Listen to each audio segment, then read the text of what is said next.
First, a brief disclosure. I have no financial relationships at all to disclose, to my sincere regret sometimes.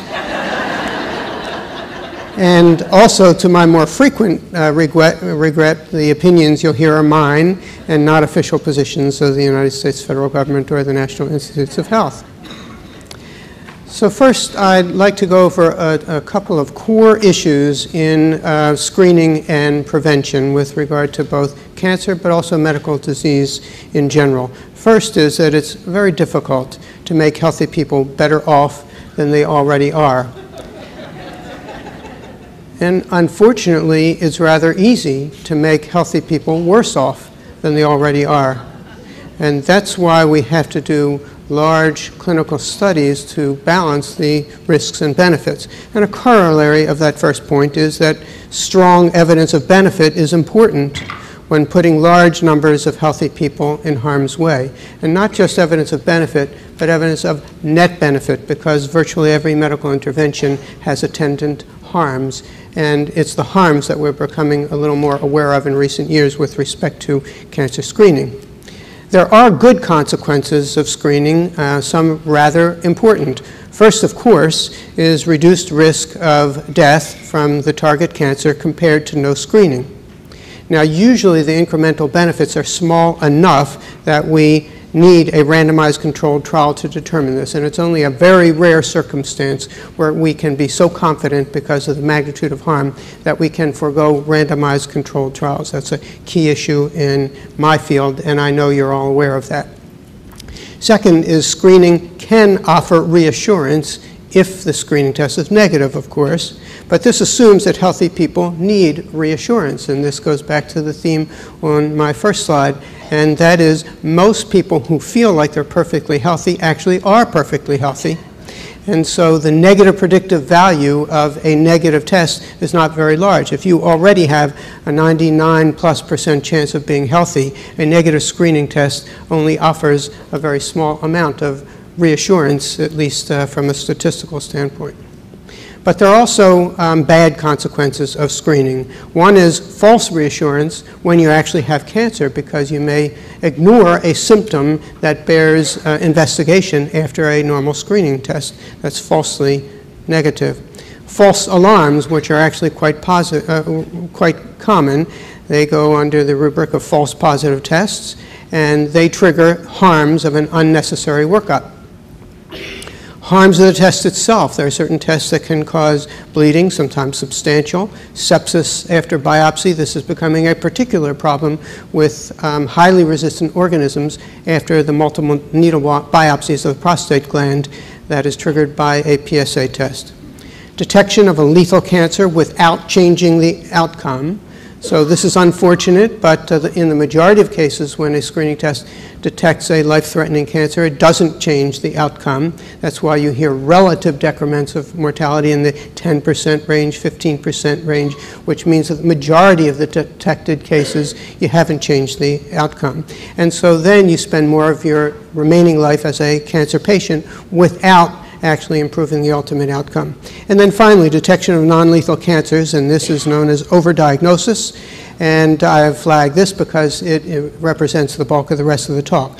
But overdiagnosis is truly, purely unadulterated harm. It triggers unnecessary treatment and can even trigger treatment-related deaths of other causes, such as heart disease, if you happen to have your heart radiated, secondary cancers from either the cytotoxic agents or the hormonal agents, or the radiation therapy, and some of the deficits that are attendant with some of our more aggressive surgeries. So I'm going to spend the rest of the time on that. What is overdiagnosis? Well, overdiagnosis is the diagnosis of a cancer that never would have come to medical attention had it not been for the screening test. So if the person is never screened, they go on to die of a cause of death unrelated to cancer.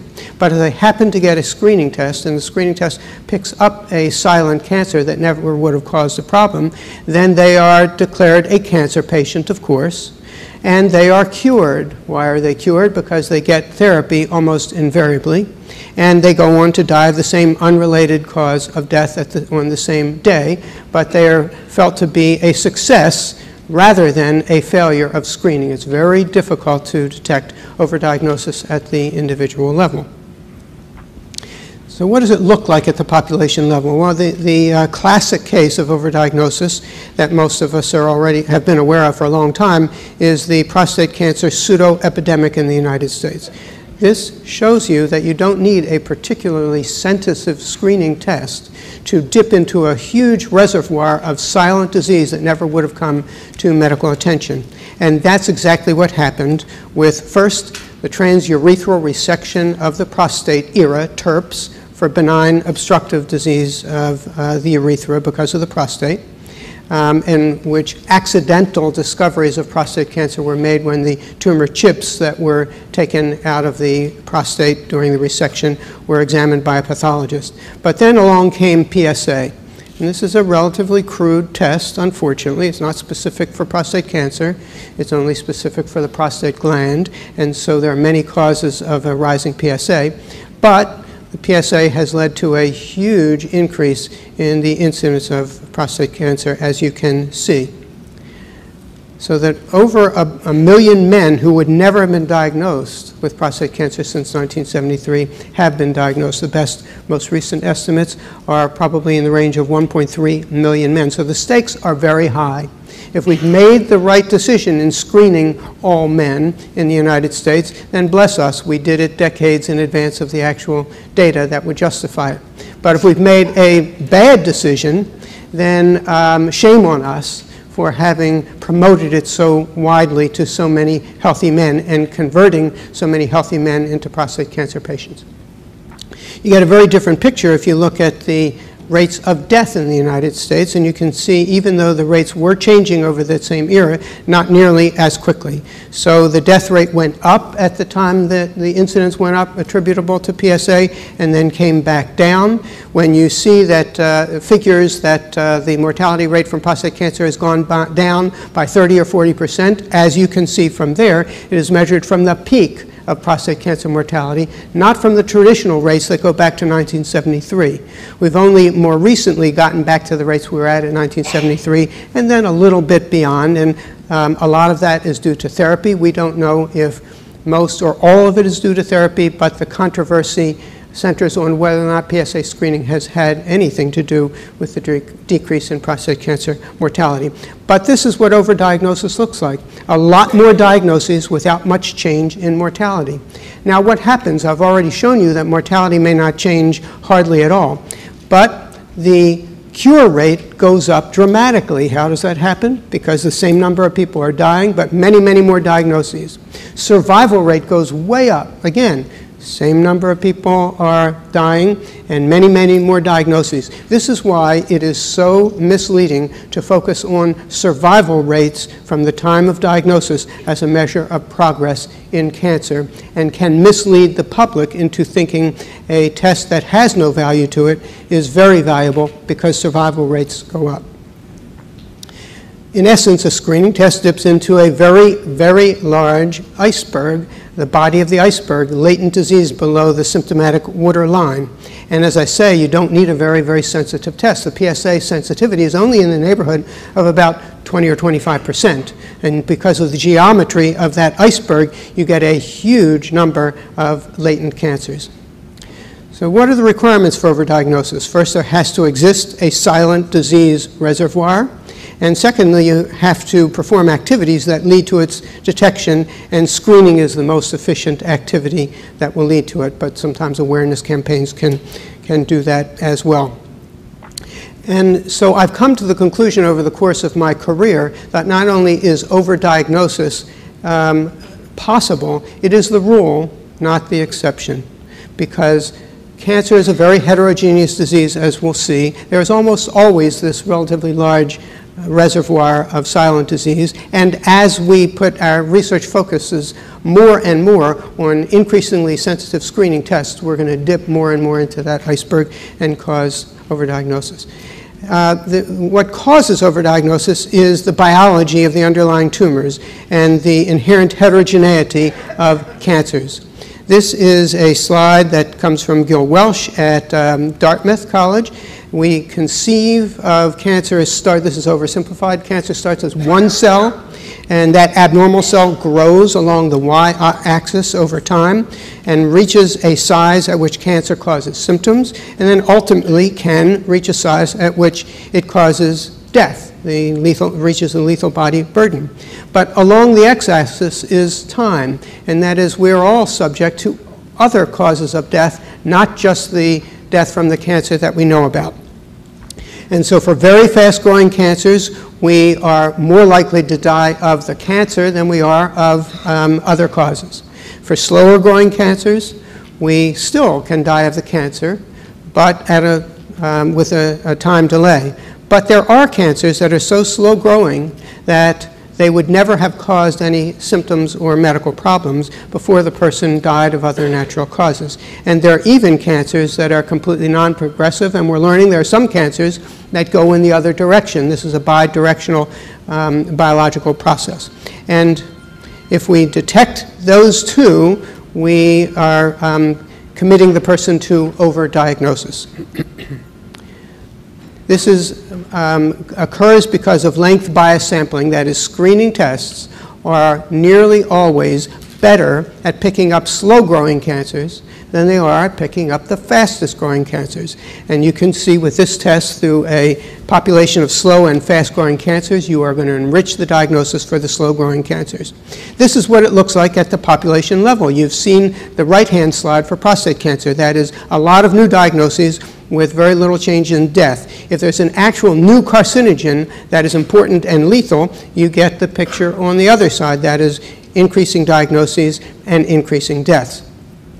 Look at what happened with melanoma, a relatively crude skin examination. You can see there's been a rapid increase in the incidence of melanoma in our country, but virtually all of it has been early stage incidence, but late stage incidence, the real killer melanomas, is almost flat as a tabletop, and mortality is almost flat as a tabletop. Survival rate has gone up dramatically, cure rate has gone up dramatically, mortality has barely budged, if anything is going up slightly. This is breast cancer, as recently reported again by Gilbert Welsh in the New England Journal of Medicine. At the top of the slide, you see the increasing frequency of mammography in the United States, and you see the consequence in the middle.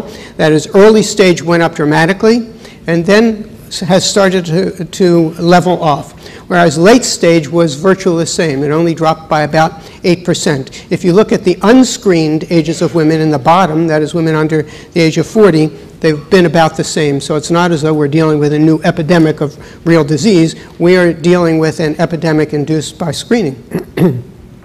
And if you parse out late versus early stage breast cancer over that same era induced by screening, you can see that it has been regional disease, nodal disease that has come down, but not metastatic disease at all. And the metastatic disease is really, obviously, the most lethal cancer. And fortunately, our treatments of node-positive disease are getting better and better.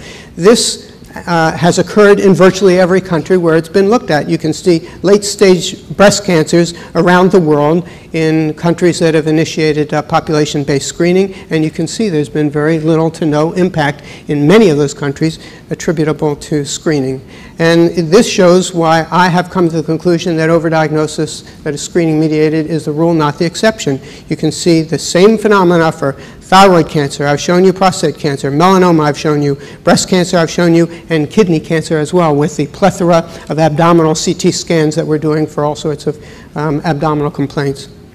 There's harm inherent in this, overtreatment. And so we used to hope that at least mammography, if it didn't decrease the risk of dying of breast cancer, would decrease the risk of women having mastectomies. That's not what happened. When you look at randomized controlled trials and compare the mastectomy rates in the screened arm versus the control arm, as you can see, all of the relative risks of having a mastectomy are on the right side of that relative risk of one curve. All the trials that have reported so far have shown more mastectomies, not fewer, in the women that were randomly assigned to mammography. And so finally, I don't want to leave you just with the problem. It's always useful to us in the research community to come up with actual solutions. And so we're working very hard on solutions to try to sort all this out. in the National Cancer Institute, and especially in the Division of Cancer Prevention. You cannot understand what overdiagnosis is until you appropriately collect specimens and annotate them for how the disease was diagnosed. So once you start to be able to separate for the first time whether these are true screen-detected cancers or cancers that cropped up in between screens despite screening, those are the faster-growing ones, you're not going to be able to sort out overdiagnosis at the biological or molecular level. So we have launched several programs to do just that. And then finally, we're also collecting normal organ as well as the tumor, because we need to think of cancer as a tissue-level disease, as a person-level disease, even as a societal-level disease, not just as a cell-based disease. There's a famous saying that I like, and that is, in order to, you can spend a lifetime studying the combustion engine, you still won't have a clue about what causes traffic jams. And cancer is in essence a system disease that goes beyond the cells. And our model diseases are prostate, breast, esophageal, and melanoma. And I'll leave you with this quote. That is, we need to get in the mindset that all screening programs do harm. Some do some good as well, and of those, some do more good than harm, and at a reasonable cost. Thanks.